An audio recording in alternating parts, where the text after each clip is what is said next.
ముఖ్యమంత్రి యనుమల రేవంత్ రెడ్డి అదేవిధంగా రాష్ట్ర మంత్రిమండలి రాష్ట్రానికి సంబంధించిన ఎమ్మెల్యేల గురించి మనం చాలా లోతుగా చాలా సందర్భాలలో అనేక వీడియోలు కూడా చేసాం. అది మీ అందరికీ కూడా తెలిసిన విషయమే. తెలంగాణలో చాలా జర్నలిజం ఉంది. చాలా జర్నలిజం అని ఎందుకన్నానంటే అనేక యూట్యూబ్ ఛానళ్ళు కూడా ఉన్నాయి. అనేక మంది ప్రశ్నించే గొంతుకలు ఉన్నారు. తెలంగాణలో శాటిలైట్ సంస్థలు ఉన్నాయి. దాంతోపాటు పెద్ద పెద్ద పత్రికలు ఉన్నాయి. కానీ తెలంగాణలో ప్రతి బిడ్డ కూడా ఇంకా పేద బడుగు బలహీన వర్గాలని ఈ డైలాగులు అయితే మీకు ఎప్పుడు వినబడుతూనే ఉంటాయి. ఇది డైలాగ్ అని నేను ఎందుకన్నానంటే రాజకీయ నాయకుల నోటికి వచ్చే ఏది మాటలు. సో ఇప్పుడు నేను చెప్పబోయే అంశాన్ని కాస్త ఈ తెలంగాణ రాష్ట్ర ప్రభుత్వం అంటే యనుమల రేవంత్ రెడ్డి గారి సారథ్యంలో ఏర్పడిన మార్పు పేరుతో వచ్చిన ఈ ప్రభుత్వం కళ్ళు తెరుస్తుందా, ఇంకా కళ్ళు మూసుకొని పోతుందా అనేది ప్రశ్నార్థకంగా మారిపోయింది. ఎస్, నేను చెప్పేది వాస్తవమైన కోణాలు ఉంటాయి. ఖచ్చితంగా నిక్కచ్చిగా కూడా నిజాలని చెప్పే ప్రయత్నం అయితే నేను చేస్తా. ఎందుకంటే ఇక్కడ తెలంగాణ రాష్ట్ర వ్యాప్తంగా జరుగుతున్న కొన్ని పరిణామాలను కనుక మీరు లోతుగా అధ్యయనం చేయండి, మీకే వాస్తవాలు తెలిసిపోతాయి. ఒక కేసుతో ముడిపడి ఉంటుంది, ఒక కుట్ర మరో కుట్ర కోణంతో ముడిపడి ఉంటుంది. ప్రతిదానికి కూడా ఎక్కడో ఒక సందర్భంలో మ్యాచ్ అవుతున్న పరిస్థితి కనబడుతుంది. ఇప్పుడు నా దగ్గర పూర్తి స్థాయిలో కూడా ఏది ఓటుకు నోటు కేసుకు సంబంధించిన అంశాలు ఉన్నాయి, అదేవిధంగా ఫోన్ ట్యాంపరింగ్కు సంబంధించిన అంశాలు ఉన్నాయి, అదేవిధంగా ఫార్ములా ఈ రేస్కు సంబంధించిన అంశాలు కూడా సాక్ష్యాధారాలు అంటారా లేకపోతే మీరేమంటారో నాకు తెలియదు, దానికి సంబంధించిన పరిశోధన చేసిన వివరాలు ఉన్నాయి. నేను ఎందుకు ఈ విషయాన్ని చెప్తున్నానంటే ఒకసారి మనందరం కూడా ఆలోచిద్దాం.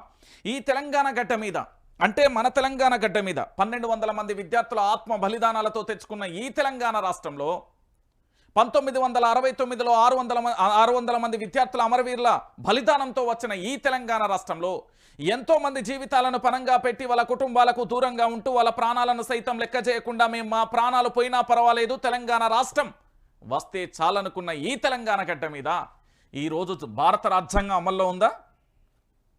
భారత రాజ్యాంగం అమల్లో ఉందా? లా అండ్ ఆర్డర్ అమల్లో ఉందా? విద్యా సంవత్సరం స్టార్ట్ అయింది. విద్యా వ్యవస్థ గురించి సమీక్ష సమావేశం జరిగిందా?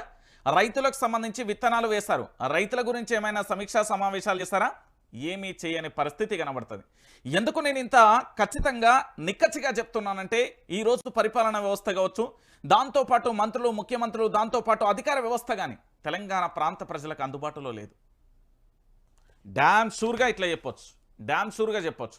ఎందుకు నేను ఈ విషయాన్ని చెప్తున్నానంటే నాకు చాలా వరకు కూడా కేసులను అధ్యయనం చేయడం, దాంతోపాటు ఏదైనా ఒక సమస్య వస్తే దాని గురించి పూర్తిగా కూడా అధ్యయనం చేసిన తర్వాతనే దాన్ని లోతుగా డెప్త్గా వెళ్ళే ఆలోచన ఎప్పుడైనా ఉంటుంది. సో ఇప్పుడు నేను చూసిన ఒక అంశాన్ని చూస్తే చాలా ఆశ్చర్యం వేసింది. నిజంగా ఊహకందని అనుమానాలు కనీ విని ఎరగని రీతిలో పూర్తి స్థాయిలో కూడా కొన్ని మ్యాచ్ అయిపోయినాయి. వాటికి సంబంధించిన కొన్ని సేకరించే పనిలో నిమగ్నం అయిపోయాను. ఈ మధ్యలో మీరు చూస్తూనే ఉంటారు వైఆర్టీవీకి సంబంధించి స్పెషల్ ఫోకస్ అంటూ కొన్ని ఏంది అంటే కొత్త అంశాలను తెర మీదకి తీసుకొచ్చే ప్రయత్నం చేస్తున్నా, వాస్తవ దృశ్యాలను చెప్పే ప్రయత్నం చేస్తున్నా. ప్రతి దానికి సంబంధించి కూడా ఒక అంశాన్ని రాసే ముందు, ఒక అక్షరం జోడించే ముందు, ఒక పదాన్ని పలికే ముందు దానికి సంబంధించిన ముందు వెనక పూర్వాపరాలన్నింటినీ కూడా చర్చించిన తర్వాతనే ఇది తెర మీదకి తీసుకొచ్చిన పరిస్థితి కనబడుతుంది. సో ఈరోజు పూర్తి స్థాయిలో కూడా యావత్తు తెలంగాణ సమాజానికి కూడా వాస్తవాలను చెప్పే ప్రయత్నం నేను చేస్తున్నా. సో దాంట్లో భాగంగా ఫోన్ ట్యాంపరింగ్ అనే ఎపిసోడ్ తెలంగాణ ప్రాంత ప్రజలందరూ కూడా చూశారు. ఇక్కడ రాజకీయ కోణం ఉంటుందా, వ్యక్తిగతంగా ఉంటుందా, చర్యకు ప్రతిచర్య ఉంటుందా అనేది కాస్త లోతుగా వెళ్ళినప్పుడు ఊహకందని అంశాలు కనబడ్డాయండి. అసలు నిజంగా అదేదో పోకిరి సినిమాలో ఉంటుంది ఒక డైలాగ్, ఎవడు కొడితే దిమ్మ తిరిగి మైండ్ బ్లాక్ అవుతుందో ఆడే పండుగాడు అంటారు కదా. కానీ తెలంగాణ రాజకీయాలలో ఎట్లున్నాయి తెలుసా? నేను అధికారంలో ఉన్నంతసేపు నిన్న ఆట ఆడుకుంటా, నేను విపక్షం మళ్ళీ అధికారంలోకి వచ్చిన తర్వాత మళ్ళీ విపక్షానికి ఆయన వెళ్ళిపోతే ఆయన అధికారాన్ని. అంటే ఇక్కడ వాస్తవాలను నిజాలను వీటన్నింటినీ ఎక్కడా కూడా పరిగణలోకి తీసుకోవట్లేదు. దానికి సంబంధించిన ఎపిసోడే ఈరోజు ఓటుకు నోటు కేసు అంశాన్ని నేను చర్చించబోతున్నా. రైట్, ఒకసారి వీళ్ళందరూ మీకు బాగా తెలిసిన వ్యక్తులే. ఇక్కడ ఈ ఫోటోలో కనబడుతున్న ఈ వ్యక్తులు ఎవరు నాకు తెలియదు అంటే ఇక తెలంగాణ రాష్ట్ర రాజకీయాలకు సంబంధించి రాజకీయ వ్యవస్థలో రాజకీయాలు నాకు తెలియయి అని చెప్పడంలో కూడా ఎలాంటి డౌటు లేదన్నట్టు. ఒకసారి మీరందరూ కూడా ఆలోచించండి. తెలంగాణ రాష్ట్ర వ్యాప్తంగా కూడా చాలా వరకు రాష్ట్ర ముఖ్యమంత్రి యనుమల రేవంత్ రెడ్డి గారు అదేవిధంగా మంత్రులకు సంబంధించిన పంచాయతీ ఏ తారాస్థాయిలో జరుగుతుంది అంటే ఇక్కడ మీకు కనబడుతున్న ఈ దృశ్యాలే సజీవమైన సాక్ష్యాలు. ఎందుకు నేను ఈ విషయాన్ని చెప్తున్నానంటే ఈరోజు తెలంగాణ రాష్ట్ర వ్యాప్తంగా తెలంగాణ ప్రాంత ప్రజలందరూ కూడా ఆలోచించాల్సిన విషయం ఏంటంటే నా తెలంగాణలో 1200 మంది విద్యార్థుల ఆత్మ బలిదానాలతో ఏర్పడిన ఈ తెలంగాణలో 2014లో ప్రభుత్వం ఏర్పడిన తర్వాత ఆ ప్రభుత్వాన్ని కూల్చేందుకు కుట్రలు చేసినప్పుడు ఓటుకు నోటు అనే ఒక ఎపిసోడ్ తెర మీదకి వచ్చింది. దానికి సంబంధించి పూర్తి స్థాయిలో కూడా యావత్తు తెలంగాణ సమాజానికి కూడా ఏంది రెడ్ హ్యాండెడ్గా రాష్ట్ర ముఖ్యమంత్రి అంటే ఇప్పుడున్న ముఖ్యమంత్రి అప్పుడున్న విపక్ష నేత చాలా క్లారిటీగా కూడా ఆంధ్ర పెత్తందారి వ్యవస్థకు సంబంధించి పూర్తిగా కూడా దొరికిపోయిన ఎపిసోడ్ మనందరం కూడా చూసాం. సో ఈరోజు మీరు చూస్తున్న ఫార్ములా ఈ రేస్ కానీ, దాంతోపాటు ఫోన్ ట్యాంపరింగ్ కానీ, కాళేశ్వరం కానీ, విద్యుత్ కొనుగోళ్లకు సంబంధించి ఈ 4 ఎపిసోడ్లు కూడా ఎందుకు తెర మీదకి వచ్చాయి? తెర మీదకి రావడానికి కారణం ఏంటి అంటే పగ ఏది మన ఆర్జీవి తీస్తాడు, రక్త చరిత్ర 1, రక్త చరిత్ర 2 ఇట్లా ఏ విధంగానైతే ఎపిసోడ్లు చూస్తాడో ఇక్కడ రాజకీయ పగ అంటే బాగుంటుందేమో. ఎందుకంటే రాజకీయానికి సంబంధించి రివెంజ్ పాలిటిక్స్ మాత్రమే తెలంగాణలో నడుస్తున్నాయి. నేను చెప్పేది చాలా సత్యం. ఎందుకంటే నేను ఏ విషయాన్ని కూడా అంత తొందరగా ప్రజలకు చెప్పా, దాన్ని పూర్తి స్థాయిలో కూడా క్లారిటీగా తెలుసుకున్న తర్వాత అధ్యయనం చేసిన తర్వాతనే మీ ముందుకు తెర మీదకి తీసుకొస్తా. దాంట్లో భాగంగానే జరిగిన ఎపిసోడ్ అంతా కూడా తెర మీదకి తీసుకొచ్చే ప్రయత్నం చేశా. ఒకసారి ఇక్కడ కనబడుతున్నది ఆంధ్రప్రదేశ్ ముఖ్యమంత్రి నారా చంద్రబాబు నాయుడు, తెలంగాణ రాష్ట్ర ముఖ్యమంత్రి యనుమల రేవంత్ రెడ్డి, దాంతోపాటు సెబాస్టియన్ ఇప్పుడు కేసుకు సంబంధించిన పోలీస్ అధికారికి సంబంధించి మీరు చూస్తున్నారు. అంటే ఒక కేసు ఎక్కడ మొదలైంది, ఎక్కడ అంతమవుతుంది, దానికి సంబంధించిన పూర్వాపరాలను చర్చించి లోతుగా వెళ్ళే ప్రయత్నంలో చేస్తే నివ్వరబోయే అంశాలు కనబడ్డాయి. మీ అందరికీ ఇది తెలుసు కదా, రాష్ట్రంలో విపక్ష పార్టీ నేతగా ఉన్నప్పుడు నోట్ల కట్టలతోని 50 లక్షల బ్యాగుతోని రెడ్ హ్యాండెడ్గా యావత్తు తెలుగు ప్రజల ముంగట బొక్కబర్ల పడి ఈ తెలంగాణ రాష్ట్రంలో అందరికీ తెలిసిన ఎపిసోడ్ ఇది. మీ అందరికీ గుర్తుండే ఉంది. ఎస్, తప్పు జరిగింది, శిక్ష అనుభవించిండు, తప్పు చేశాడు, ప్రజల ముంగట నిలబడ్డాడు. కానీ ముఖ్యమంత్రిని చేసింది ఎవరు? ముఖ్యమంత్రిని చేయాల్సిన అవసరం ఉంది. అంటే ఈ తెలంగాణలో ఎట్లా తయారైపోయిందంటే ఇంటి గుట్టు ఈశ్వరునికి తెలియదు అన్నట్టుగా నేను ఈ సందర్భాన్ని ఎందుకు వాడుతున్నానంటే ఈరోజు తెలంగాణ ప్రాంతానికి సంబంధించి ఇక్కడ గుట్టురట్టు పూర్తి స్థాయిలో తెలంగాణ అభివృద్ధి కానీ, తెలంగాణ 4 కోట్ల మంది ప్రజల కోసం కానీ, ఈ తెలంగాణ ప్రాంత ప్రజల కోసం కానీ కల్వకుంట్ల చంద్రశేఖరరావు చేసిందంతా కూడా ఉత్తదే అయిపోయింది. వాస్తవాన్ని తెలుసుకోలేకపోయారు. ఈరోజు నేనేమంటానంటే ఓటుకు నోటు కేసులో రెడ్ హ్యాండెడ్గా దొరికిన రేవంత్ రెడ్డి గారికి ఈరోజు రాష్ట్ర ముఖ్యమంత్రి బాధ్యతలు అప్పగించడం వల్ల ఈ ప్రత్యేక తెలంగాణ రాష్ట్రం ఎంత వెనకబడిపోయిందో ముందు మీరే కళ్ళతోని అనుభవించాల్సిన పరిస్థితులు కూడా వస్తాయి, చూస్తారు. సో ఈ ఎపిసోడ్లో ఏం జరిగిందో తెలుసా? దీన్ని క్షుణ్ణంగా ఒకసారి మనం చూద్దాం. 2014లో కొత్తగా ఏర్పడిన తెలంగాణకు కేసీఆర్ ముఖ్యమంత్రిగా ఉన్నారు. తెలంగాణ రావడం, కేసీఆర్ సీఎం కావడం ఏంది అంటే ఇష్టం లేని చంద్రబాబు నాయుడు ఆ ప్రభుత్వాన్ని కూల్చేందుకు కుట్రలు చేశారట. నేను చాలా సందర్భాలలో కూడా చెప్పాను, ఇప్పుడు కూడా చెప్తున్నాను. నా మాటే శాసనం, నా మాటే వేతనం అన్నట్టుగా నేను ఎప్పుడూ మాట్లాడను. రాష్ట్ర ముఖ్యమంత్రిగా బాధ్యతలలో విపక్షంలో ఉండి అధికారంలో ఉన్న మన రాష్ట్రానికి సంబంధించి, పక్క రాష్ట్రానికి సంబంధించి ప్రత్యేక తెలంగాణ, అసలు ప్రత్యేక తెలంగాణ రాష్ట్రం రావడం ఆంధ్రప్రదేశ్ ముఖ్యమంత్రి, ప్రస్తుత ముఖ్యమంత్రి నారా చంద్రబాబు నాయుడుకు ఇసమంతా కూడా ఇష్టం లేదు. ఈ విషయం మీరు చాలా క్లారిటీగా కూడా తెలుసుకోవాల్సిన విషయం. సో ఆంధ్ర పెత్తందారి వ్యవస్థ అంటాం కదా, ఆంధ్ర పెత్తందారి వ్యవస్థ అంటే ఎవరు? అసలు ఆంధ్ర పెత్తందారి వ్యవస్థ అనే ఆ పదాలను ఎందుకు మనం పలుకుతున్నాం? పలకాల్సిన అవసరం ఏంది అని ఇప్పటివరకు ఎవరైనా ఆలోచించారా? ఆంధ్రప్రదేశ్కు సంబంధించిన కుటిల రాజకీయాలు చేసి, కుతంత్రాలు చేసి తెలంగాణ గడ్డ మీద ఉన్న సొమ్మును అంతా కూడా దోసుకుని వెళ్ళే దొంగల రాజ్యం. ఇక్కడి కాంట్రాక్ట్లన్నీ కూడా వాళ్ళ చేతిలో పడి, ఇక్కడి భూములన్నీ వాళ్ళ చేతిలోకి వెళ్ళి, ఇక్కడ కంపెనీలన్నీ వాళ్ళ చేతిలో ఉండి, ఇక్కడ అభివృద్ధి మొత్తం వాళ్ళ చేతిలోకి ఏంది అంటే పూర్తి స్థాయిలో తామే చేస్తామన్న విధంగా కూడా ప్రొజెక్ట్ చేసే మనసులు. ఆంధ్రప్రదేశ్ ముఖ్యమంత్రి నారా చంద్రబాబు నాయుడుకి తెలంగాణ రాష్ట్రం రావడమే ఇష్టం లేదు. కాదంటే ఆయన నడుగురిపోయి. నిజమే ఇది. ఏంది అసలు ముఖ్యమంత్రిగా కేసీఆర్ అనే వ్యక్తిని కూర్చోబెట్టకుండా ఉండడానికి శతదా ప్రయత్నం జరిగింది. ఈ విషయం మీకు తెలుసో లేదో కానీ మన కల్వకుంట్ల చంద్రశేఖరరావు, మన అని ఎందుకన్నానంటే ఈ తెలంగాణ రాష్ట్రం కోసం 14 సంవత్సరాలు నిరంతరాయంగా పోరాటం చేసి విపక్షంలో ఉండి ఈ రాష్ట్రం కోసం ఎంత దూరమైనా పరిగెత్తడానికి, ప్రత్యేక రాష్ట్రాన్ని తీసుకురావడానికి తన ప్రాణం పోయినా పర్వాలేదు, 1200 మంది విద్యార్థులు ఒకవైపు, తన ప్రాణం మరొక వైపు కాదు, అందరం ఒకటే, ప్రత్యేక తెలంగాణ రాష్ట్రం కోసం ఎంతైనా ముందుకు సాగుతామని 14 సంవత్సరాలు పోరాటం చేసిన కేసీఆర్ను పక్కకు జరిపే ప్రయత్నాలు జరిగినాయి. ఆయనను ముఖ్యమంత్రి కాకుండా చేసే ప్రయత్నం జరిగింది. ఎలాగైనా ముఖ్యమంత్రిని కాకుండా చేయడానికి ఆ వారం రోజులు జరిగిన ఎపిసోడ్ ఎంతో తెలుసా? అక్షరాల 1000 కోట్లు. నేను మళ్ళీ చెప్తున్నా, ₹1 కాదు. రాష్ట్ర ముఖ్యమంత్రిగా కల్వకుంట్ల చంద్రశేఖరరావు కాకుండా ఉండడానికి చేసే కుట్రలో భాగంగా వాళ్ళు పెట్టిన వృధా ఖర్చు 1000 కోట్ల రూపాయలు అనేది చక్కర్లు కొడుతుంది. అది వాస్తవం కాదా అనేది 2014లో చెప్పాలి.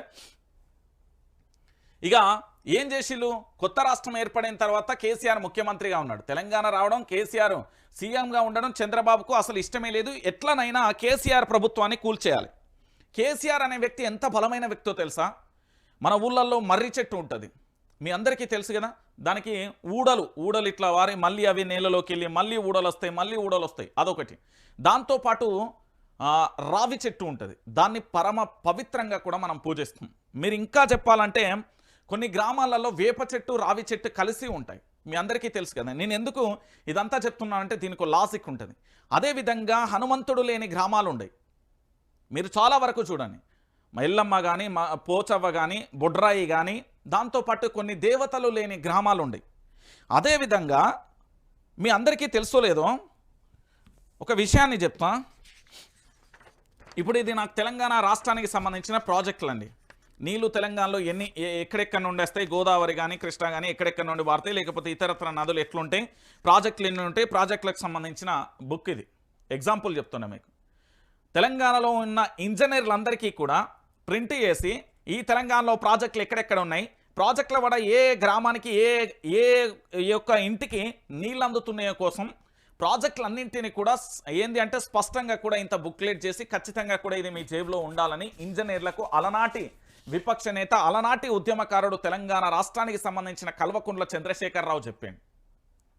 అంటే ఇంజనీర్లకు సంబంధించి సబ్జెక్టు లేదా అది కాదు, ఈ తెలంగాణలో ప్రాజెక్టులు ఎన్ని ఉన్నాయి, ప్రాజెక్టులకు సంబంధించి ఎక్కడెక్కడ నీళ్లు వారుతున్నాయి, ఏ ప్రాజెక్టు ద్వారా ఏ గ్రామానికి వెళ్తున్నాయి, దాంతోపాటు ఇంకా ప్రాజెక్టుల అవసరాలు ఏంటి అనేది కేసీఆర్ చెప్పిండు. ఏంది అంటే గ్రామాలలో హనుమంతుడు దేవుళ్ళను ఈ తెలంగాణలో నీటి కొరత రాకూడదు, కాలమైనా కాకుండా 3 పంటలు ఈ తెలంగాణ రాష్ట్రానికి పండాలి. ఎందుకంటే ఆంధ్రప్రదేశ్కు సంబంధించి ఇక్కడ నీళ్ళన్నింటినీ ఓ పక్క నాగార్జున సాగర్, ఇంకో పక్కన కృష్ణా నుంచి తీసుకుని వెళ్తున్నారు. కాబట్టి మన ఇంజనీర్లు అందరికీ తెలవాలని ఇట్లా ఏంది అంటే బుక్ అందరు పెట్టుకొని జేబులో పెట్టుకోవాలనే వీడియో సోషల్ మీడియాలో ఉంటుంది. మీరు ఎక్కడైనా సోషల్ మీడియాలో ఎంక్లాడితే దొరికితే దాన్ని కాదంటే మీకు కూడా నేను తెప్పిస్తా. సో రాష్ట్రం కాపాడడం కోసం ఎలానైనా కేసీఆర్ కంకణం కట్టుకున్నాడు. ఎందుకంటే తెలుసు చంద్రబాబు కుటిల రాజకీయాలు, చంద్రబాబు కుతంత్రాలు, చంద్రబాబు 2 కన్నుల సిద్ధాంతం. ఇది మీకు తెలియకపోవచ్చేమో కానీ వాస్తవమైన విషయం. మీరు ఇప్పుడు హైటెక్ సిటీ ఏంది, హైటెక్ సిటీకి సంబంధించి చంద్రబాబు అభివృద్ధి చేసిండు అంటాడు కదా, దానికి సంబంధించి అమెరికాకు సంబంధించిన ఒక విద్యార్థి పిహెచ్డి స్కాలర్ వచ్చి పూర్తి స్థాయిలో ఆ పరిసర ప్రాంతాలన్నింటినీ కూడా పూర్తిగా కూడా ఏం చేసింది, అక్కడికి వచ్చి పరిశోధన చేసి దాని వెనుక భారీ స్కామ్ జరిగింది. తన వర్గానికి సంబంధించిన వ్యక్తులను భూములను ముదిగాలే తాకట్టు పెట్టిన తర్వాత ఆ నిర్మాణం అనేది జరిగింది అనేది గతంలో ఇప్పటికీ సోషల్ మీడియాలలో యూట్యూబ్లలో ఉంటుంది చూడండి. సో అలాంటి వ్యక్తి మన తెలంగాణ రాష్ట్రం ప్రత్యేక రాష్ట్రం అయితే ఎట్లా సహిస్తాడు అనుకున్నారు మీరు? అలాంటి వ్యక్తి తెలంగాణ రాష్ట్రానికి సంబంధించి పూర్తి స్థాయిలో కూడా ప్రత్యేక రాష్ట్రమైన ఈ తెలంగాణ రాష్ట్రాన్ని ఎట్లా సజావుగా ఉంచుతాడు అనుకున్నారు? ఇక్కడే అసలు విషయం తెలుసుకోవాలి. ఏంటి అంటే దీంట్లో భాగంగా అప్పుడే వచ్చిన ఎమ్మెల్యేల కోట ఎమ్మెల్సీ ఎన్నికలను అస్త్రంగా వాడుకునే ప్రయత్నం చేశారు. టీడీపీ అభ్యర్థి వేం నరేందర్ రెడ్డిని గెలిపించేందుకు తీవ్రంగా ప్రయత్నాలు మొదలుపెట్టాడు. ఆ బాధ్యతను తన ప్రియ శిష్యుడిగా ఉన్న రేవంత్ రెడ్డికి బాధ్యతలు అప్పగించారట. దీంతో 2015లో ఎమ్మెల్సీ ఎన్నికల కోసం ఎమ్మెల్యేల కొనుగోలు చేస్తూ రేవంత్ రెడ్డి అడ్డంగా దొరికిపోయాడు. ఆనాడే ఈ కేసుకు తొలి బీజం పడింది. సో ఈ విషయం చాలామందికి తెలియదు. ఎందుకు నేను ఈ విషయాన్ని చెప్తున్నానంటే తెలంగాణ ప్రాంతంలో చాలా వరకు రాజకీయాలను మీరు ఒకటే కన్నుతో చూస్తారు. నేను మళ్ళీ చెప్పేది ఏంటంటే ఇప్పుడు నా దగ్గర ఉన్న ఒక పేపర్ తీస్తా. సో ఇది చాలా క్లీన్గా వైట్గా ఉన్నది. ఇది మీరు చూసే రాజకీయం, ఇది ఈ చీకటితో అలముకున్నది. దీని వెనక రాజకీయాలు ఎవరు చూడలేరు కదా. ఫ్రంట్ టు బ్యాక్ అంటే చీకట్లో రాజకీయం, వెలుతురులో రాజకీయం. మీరు ఇప్పటి వరకు మా రాష్ట్ర ముఖ్యమంత్రి యనుమల రేవంత్ రెడ్డి ఉన్నాడు కదా, మా రాష్ట్ర ముఖ్యమంత్రి యనుమల రేవంత్ రెడ్డి గారి టైం టేబుల్ నాకు కేవలం 3 నెలల టైం టేబుల్ కావాలి. సమాచార హక్కు చట్టం ఆర్టీఐ ద్వారా వేసే ప్రయత్నం చేస్తున్నా. అర్ధరాత్రి ఆ ముఖ్యమంత్రి పడుకున్నప్పటి నుంచి మళ్ళీ లేచి మళ్ళీ పడుకునేంత వరకు 3 నెలల కాలంలో ఎక్కడెక్కడికి వెళ్ళిండు, ఏమేం చేసిండు అనేది అడుగుతా. ఇస్తారా? సంచలన విస్తుపోయే నిజాలు ఉంటాయి అలా. నేను చెప్తున్నా కదా. ఇక్కడ విషయం ఏంది అంటే నాటి పగే నేటి కేసు. నేను చెప్పిన కదా ఫోన్ ట్యాంపరింగ్ కేసు అసలు కథ 2015లో ఓటుకు నోటు కేసుతో పగ. అప్పటి నుంచే ఫోన్ ట్యాంపరింగ్ అంటూ ప్రచారం. సీఎం కేసీఆర్ కావడంతో ఓర్వని చంద్రబాబు ప్రభుత్వాన్ని కూల్చేందుకు కుట్ర. 23 మంది ఎమ్మెల్యేల కొనుగోలుకు ప్లాన్. కొనుగోలుల బాధ్యత రేవంత్ రెడ్డికే అప్పగించిండు. అంటే కేసీఆర్ అనే వ్యక్తి సీఎం కాకుండా ఎన్ని రకాలుగా అడ్డుకున్నారంటే రకరకాలుగా కుట్రలు చేశారు. మీరు ఇప్పుడు రేవంత్ రెడ్డి దగ్గర ఉన్న వేం నరేందర్ రెడ్డికి సంబంధించి అంత క్లోజ్గా, అంత ఎందుకు దగ్గరగా, అంత కుటుంబ బంధువుడుగా, దాంతోపాటు స్నేహితుడిగా అంత మెలగడానికి ప్రధానమైన రీజన్ ఏంటి? 2015లో జరిగిన ఎమ్మెల్సీ ఎన్నికలలో అభ్యర్థి ఎవరనుకుంటున్నారు? వేం నరేందర్ రెడ్డి. ఆ వేం నరేందర్ రెడ్డిని గెలిపించడానికి తిరిగిన వ్యక్తే రేవంత్ రెడ్డి. అక్కడ దొరికిందే ఓటుకు నోటు కేసు. సో దీన్ని ప్రతీకారమైన చర్యే ఈరోజు ఫోన్ ట్యాంపరింగ్ అసలు కథ. ఈ విషయం తెలియక చాలామంది కూడా అనేక రకాలుగా ఎవరికి ఇష్టం వచ్చినట్టుగా వాళ్ళు మాట్లాడతారు. Phone tampering. మీకు ఇంకా విషయం చెప్పాలంటే ఫోన్ ట్యాంపరింగ్ చేయడం అంత సులువా? ఫోన్ ట్యాంపరింగ్ జరుగుతుందా? ఫోన్ ట్యాంపరింగ్ జరగాలంటే దేశ భద్రతకు ముప్పు వాటిల్లినప్పుడు, లేదా రాష్ట్రానికి ఏదైనా సంఘ విద్రోహానికి సంబంధించిన చర్యలకు పాల్పడే సమాచారం వచ్చినప్పుడు మాత్రమే ఫోన్ ట్యాంపరింగ్ చేస్తారు. సరే, లేదు వాళ్ళ ప్రభుత్వాన్ని కాపాడుకోవడం చేసిన అంటే కేసు అయితే ఇన్వెస్టిగేషన్ జరుగుతుంది కదా, దాంట్లో తెలిసిపోతుంది. కానీ కథ మాత్రం ఇక్కడే. ఎమ్మెల్సీ ఎన్నికల కోసం ఎమ్మెల్యేతో బేరం 50 లక్షలు ఇస్తూ దొరికిన రేవంత్ రెడ్డి, కక్షతో అప్పటి నుంచి రగిలిపోతున్న రేవంత్ అవకాశం రావడంతో కక్ష సాధింపుగా కేసు మొదలైన పరిస్థితి కనబడుతుంది. ఇక ఇప్పటికీ ఏంది అంటే మీకు చాలా వరకు తెలియని విషయం ఇది.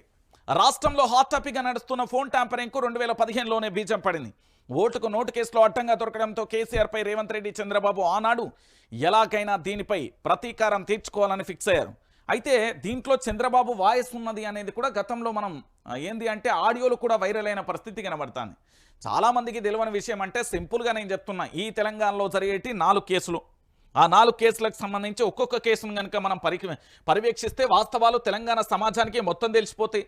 నేను ఇక్కడ దేన్ని ఆపట్లేదు, స్పష్టంగా చెప్తున్నా. ఒకటి కాళేశ్వరం కథ అండి, రెండోది విద్యుత్ కొనుగోళ్లకు సంబంధించి, మూడోది ఫార్ములా ఈ రేస్కు సంబంధించి, ఇక నాలుగోది వచ్చి ఫోన్ ట్యాంపరింగ్. ఈ కేసులన్నీ ఎందుకు జరుగుతున్నాయంటే దీంట్లో వాస్తవాలు దొరుకుతాయి అంటే దొరకాయి, దీంట్లో వాస్తవాలు ఉన్నాయంటే లేవు.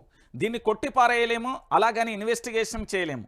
ప్రభుత్వం తన పరిపాలనలో భాగంగా జరిగిన కొన్ని అంశాలకు సంబంధించి యథార్థంగా మనం చర్చించుకుంటే దీంట్లో బీఆర్ఎస్ పార్టీకి సంబంధించి రివెంజ్ పాలిటిక్స్, అంటే కేసీఆర్ యొక్క కొడుకు కేటీఆర్కు సంబంధించి ఏ విధంగా ఓటుకు నోటు కేసులో అరెస్టు చేసిరో అదే పద్ధతిలో ఎలాగైనా అరెస్టు చేయాలని తహతహలాడిపోతూ ఆరాట పడుతూ ఏ విధంగానైనా కక్ష సాధింపు చర్య చేయడానికి సిద్ధపడ్డ వ్యక్తే మన రేవంత్ రెడ్డి.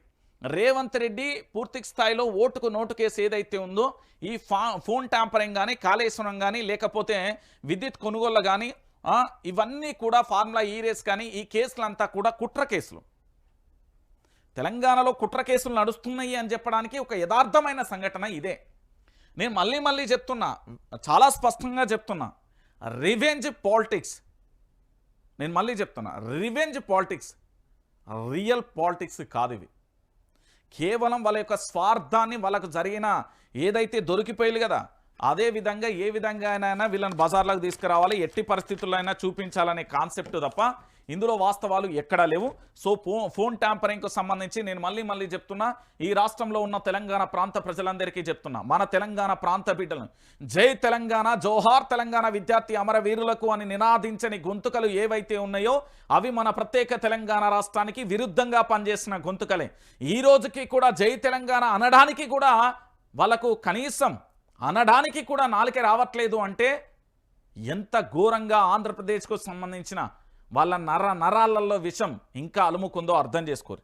ఇంతకంటే ఎక్కువ నేను చెప్పా, కేవలం కేసీఆర్ను బదనాం చేయడం, కేటీఆర్ను బదనాం చేయడం, హరీష్ రావును బదనాం చేయడం, కవితను బదనాం చేయడం, కల్వకుంట్ల చంద్రశేఖరరావు అనే కుటుంబం ఈ ప్రత్యేక తెలంగాణ రాష్ట్రం కోసం పనిచేసింది.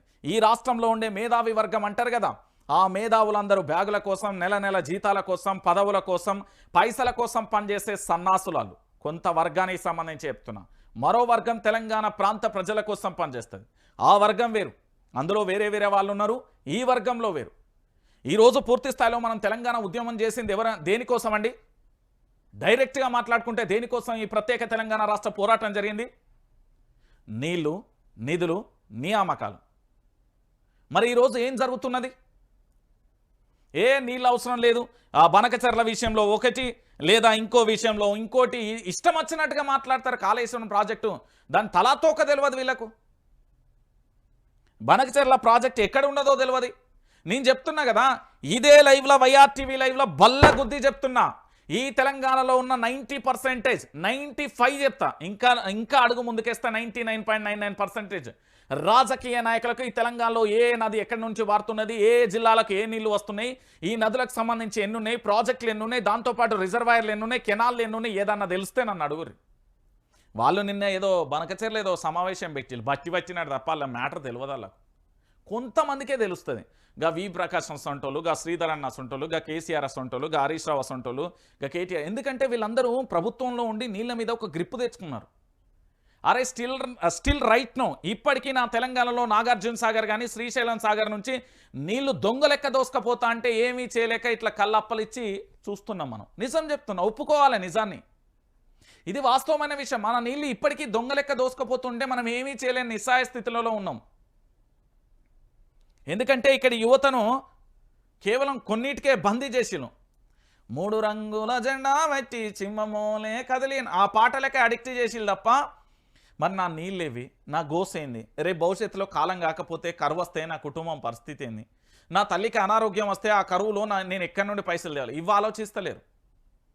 నేను చెప్తున్నా కదా, ఈ తెలంగాణలో ఏ ఒక్క యువత కూడా అసలు నీళ్ళ గురించి ఇక్కడికి ఏది జలాల గురించి ఆలోచించే పరిస్థితులలో లేరు. విద్యుత్ కొనుగోలు అనగానే ఆ స్కామ్ జరిగింది, ఎయ్యి ఆ పార్టీ కాంగ్రెస్ పార్టీని పట్టుకొని అట్లనే యాలాడు. ఏదో రోజు ఇదే రేవంత్ రెడ్డి ఆ యాలాడిని దాన్ని కట్ చేస్తాడు, ఎక్కడో పడతాను మీరు గోదాట్లా. నేను చెప్తున్నా కదా, రాజకీయాలు వాళ్ళ స్వార్థాల కోసం నడతాయి, మీకోసమా? ఈరోజు వేం నరేందర్ రెడ్డి అనే వ్యక్తి ఉన్నాడు కదా, ఆ రోజు వేం నరేందర్ రెడ్డి వ్యక్తి కోసం రేవంత్ రెడ్డి పనిచేసిండు కాబట్టి ఈరోజు రేవంత్ రెడ్డి కోసం వేం నరేందర్ రెడ్డి పనిచేస్తుండు. మీకు అర్థమైతలేదు. ఇక్కడ మీరు చాలా వరకు కూడా ఎవరికి నచ్చినట్టుగా వాళ్ళు ఏదో సినారియో చెప్పుకుంటారు కానీ అది వర్కౌట్ కాదు. రాజకీయాలు అనేది అశాశ్వతం, కానీ మన తెలంగాణ ప్రగతి అనేది శాశ్వతం. నేను మళ్ళీ చెప్తున్నా కదా, ఈరోజు మన జలాలన్నీ కూడా ఆంధ్రప్రదేశ్లో ఇక్కడ కేసులకు సంబంధించి ఇంత క్లారిటీ ఇంకేం చేయాలండి, ఎట్లా తేవాలి దీన్ని? అంటే ఇక నేనే ఆఫీసర్ అయి నేనే ఇన్వెస్టిగేషన్ చేసి తీసుకురావాలనేమో మీకు. ఇదంతా రివెంజ్ రాజకీయాలండి. ఇక్కడ ఇంత స్పష్టంగా కనబడుతుంది కదా నేటి కేసుకు సంబంధించి. ఏం లేదు, ఆనాడు ఓటుకు నోటు కేసు, ఈరోజు వీళ్ళు పెట్టిన కేసులు అంతే. రివెంజ్ పాలిటిక్స్, ఇంతకు మించి ఏముంటుంది ఇక్కడ? అంత మించి ఏం లేదు. దీని గురించి మీరు పెద్దగా ఆలోచించాల్సిన అవసరం లేదు, అంత పెద్దగా బాధపడాల్సిన అవసరం లేదు. నేను చెప్తున్నా కదా, ఇక గేదే చూడు.